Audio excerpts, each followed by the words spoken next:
আল্লাহ পাকের দরবারে লাখো কোটি শুকরিয়া যে এমন একটা রাত্র গিয়ে দিন দেখার সুযোগ করে দিয়েছেন, সেই জন্য বলি আলহামদুলিল্লাহ। আসসালামু আলাইকুম। কী অবস্থা সবার? আশা করি ভালো আছেন। আল্লাহর রহমতে আমরাও ভালো আছি। তো আজকে একটু টুকটাক বাজার করা হয় প্রতিদিনই। তো আজকে কি আনা হয়েছে সেটা একটু আপনাদের সাথে শেয়ার করি। এখানে আনা হয়েছে দুধ, তারপরে নারিকেল, 2 পদের দুধ আছে এই জায়গায়, একটা তরল দুধ আর কি, পুটিং বানাবো আজকে। তো এখানে আবার আনছে, এটা হচ্ছে কি জানি বলে, এটারে টক আর কি, তেঁতুল তেঁতুল আনা হয়েছে। তারপরে মালটা, নারিকেল, 2 ধরনের আর কি দুধ। তো আমার এই দুধটা, এই যে ফাঁকি দুধটা একটু বেশি লাগে, এই দেখা গেছে 3টা লাগে। যদি ডিবা হয়, ডিবা না হয় তাহলে ডিবাটা দেখা গেছে 2 মাসও যায়। আর যদি ডিবা না এরকম মানে প্যাকেটটা নিই তাহলে 3টার মতো লাগে আর কি মাসে। তো নারিকেলটা কিন্তু যে মানে হয়ে গেছে গা, এখান থেকে মানে পানি বেরিয়ে গেছে গা। তো এই যে আগের দুধটা শেষ হয়ে গেছে গা, তো দুধটা ডাইলা নিই, যেহেতু দুধের জিনিসটা আর কি বেশি খাওয়া হয় এই কারণে। এমনি আবার কিন্তু তরল দুধও মানে এর মধ্যে ফ্রিজ আজকে নাই আর কি, এমনি সবসময় থেকে একবারে 10 কেজি বা 20 কেজি করে কিনাই না, তারপরে ডিপের মধ্যে রেখে দিই, উঠি দিয়েই চলে, কিন্তু নাই আর কি। এই কারণে আবার এমনি হাফ কেজি আর কি আনাইলাম। তো যাই হোক, এখানে সব কিছু গুছাই নিতেছি, গুছাই নিয়ে তারপরে আর কি মেহমান আইসা পড়ছে। তো মেহমান আসার কারণে মেহমানদের আবার চাটা আবিজাবি মানে ইটি করে দিলাম। এখানে সব কিছু গুছাই দিলাম, যেহেতু মানে সব কিছু গুছাই টুছাই দিয়ে আমি আবার গেছিলাম গা। আমি আবার খেয়াল নেই যে ক্যামেরাটা চালু হয়ে রয়েছে, এই কারণে আর কি সবাই নিতাসারি হয়েছে, এগুলি আর কি দেখা যায়। চা শীতের দিনে কিন্তু মানে চাটা একটু চলে, শীতের দিনে মেহমান আইলো চাটা দিয়ে, আর গরমের মধ্যে দেখা গেছে কুকটা আর কি বেশি করে এই হয়। তো আমি আবার সকালে গাছের মধ্যে আর কি পানি টানি দিলাম। এখানে মাশাআল্লাহ দিলে অনেকগুলি কলমি শাক হয়েছে, তো একদিন আর কি রান্না করা যাবে এরকম। তো এখানে আমি তুইলা দিছি, গাছটা আর কি, গাছটা নিচে আসছিল, গাছটা তুইলা দিছি। তারপর আজকে আবার গাছের টবগুলি চেঞ্জ করছি, এদিকে থেকে ওদিক দিছি, ওদিকে থেকে এদিক দিছি, এক একটা মানে এক এক জায়গায় দিছে। আজাইরা থাকলে আর কি যাওয়া হয় সারাদিন। তো খালাম্মা ওইদিকে তো কুটাকাটি করতেছে, আর আমি এইদিকে গাছে টাছে পানি দিতেছি। তো আমি আবার যখন গাছে পানি দিছি তখন উনি আর কি সকালেই আইসে আজকে। তো আমি আবার প্রায় 8টা বাজে আর কি গাছে পানি দিতে গেছে, আজকে উনিও একটু তাড়াতাড়ি আইসে। তো এখানে সব কিছু পানি, এই যে আমার ধনিয়া পাতাগুলি কিন্তু পাখি আর কি খাইয়া ফেলাইছে, দেখা যায় বা বোঝা যায় কি না জানি না, কিন্তু পাখি কিন্তু খাইয়া ফেলাইছে। আর মাশাআল্লাহ এই গাছটা আমার মানে মানি প্ল্যান্ট গাছটা খুবই ভালো হয়েছে। আনছিলাম ছোটো, কিন্তু মাশাআল্লাহ দিলে অনেক বড় হয়েছে, গিরিলে আর কি করে দিয়া বান্দা দিছি। তো আল্লাহর রহমতে মানে দেখা যাইতেছে যে না, ভালোই বড় হয়েছে আর কি। তো যাই হোক, সব গাছের মধ্যে পানি টানি দিয়ে আবার আর এক বারান্দায় গেলাম, ওইটার মধ্যেও পানি দিলাম। এই যে এখানে যে গাছটা আছে এগুলির মধ্যে আমি আবার প্রতিদিন কিন্তু পানি দিই না, সপ্তাহে আর কি পানি দিই, সপ্তাহে 1 দিন করে পানি দিই। সপ্তাহে 1 দিন পর্যাপ্ত করে মানে পর্যাপ্ত পরিমাণ পানি দিয়ে দিই, তা সারা মানে দিই না। তো এখানে আমার গাছ কিন্তু কিছু কিছু গাছ আমার ঘরের, আমার বারান্দার মধ্যে যদি মানে সব গাছ দিয়ে দিই তাহলে আবার মানে কাপড় চোপড় রোদ্রে দেওয়া যায় না, এই কারণে আমি আবার কিছু গাছ ঘরে রাখি। তো ঘরের গাছগুলি না একটু দিয়ে দিছি। তো খালাম্মা এর মধ্যে আবার কাপড় চোপড় ধুয়ে দিছে, তো সেই রোদ্রে দিছে।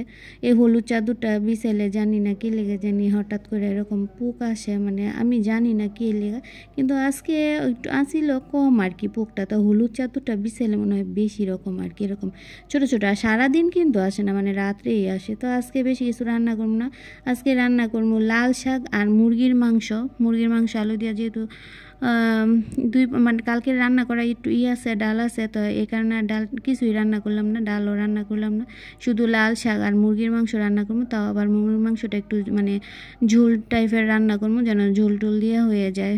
তাই তো আমি এখানে কাঁচামরিচ পেঁয়াজ সব কিছু দিয়া ইটারে বা লাল শাকটা করে দিছি। তো লাল শাকটা করে কাটটা নিছি আর কি, আমি চাকু দিয়ে কাটটা নিছি, বটি দিয়ে কাটটা দিলে সবচেয়ে ভালোই, তো ঝুড়ি ঝুড়ি করে। তো আমি আবার লাল শাক মানে যে কোনো শাক করে রান্নার আগে সুন্দর করে আর কি ঝুড়ি করে কাটটা দিই, তাইলে আর এই যে দিয়া যে একটু গুতাইয়ে দন লাগে, এগুলি আর কি দিতে হয় না। তো জানি না কারা এইভাবে আর কি রান্না করে না, আমি আর কি একটু গুতাইয়ে দিলে জিনিসটা আর কি খাইতে ভালো লাগে, আমার কাছে আর কেমন লাগে। তো এই যে এইখানে লাল একটু ঝালটা আজকে বেশি দিছি এর মধ্যে, মানে পর্যাপ্ত পরিমাণ যেমন আর কি দিই, এর থেকে একটু বেশি দিছি আজকে মুরগির মাংসটা আর কি। প্রথম আর কি করলাম, এত ঝাল করে আর কি রান্না করলাম, এত ঝাল যেহেতু আমি ঝাল খাইতে পারি না, তো এই কারণে ঝালটা আর কি কম দিই। তো এখানে রান্না বসাইছি, আবার পাশাপাশি ঘরের কাজ টাজ তো আছেই, আপুদের আর বলতে হবে না, আপুরা সবাই জানে ঘরে যে কত কাজ টাজ থাকে।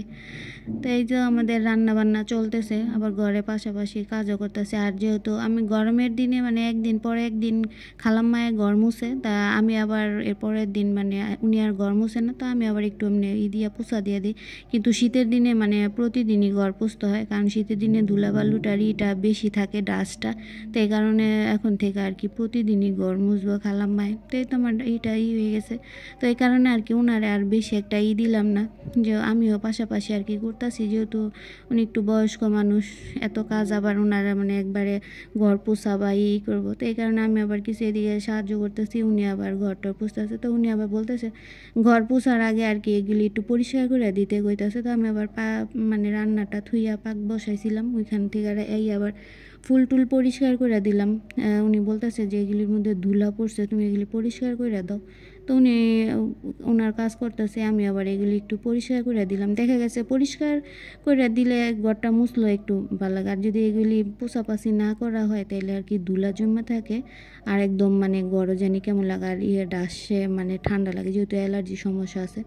তো ডাসে আর কি অ্যালার্জি সমস্যা আছে। তো এই তো এগুলি পরিষ্কার করতেছি, পরিষ্কার করে আবার ডাইনিং টেবিলটা পরিষ্কার করে তারপর একবারে রান্নাটা শেষ করে নামাইয়া আমি আবার গোসল করতে যাবো আমার। আর এই জিনিসটা মানে ফুলের টবটা এত ভারী, মানে আমি এক হাতে করে রাখতে পারতেছি না, এরকম মনে হয় এইটা না হলেও 4 কেজির মতো হইব, 4 কেজি বা 3.5 কেজি এরকম ওজন হইব, এটা অনেক ওজন।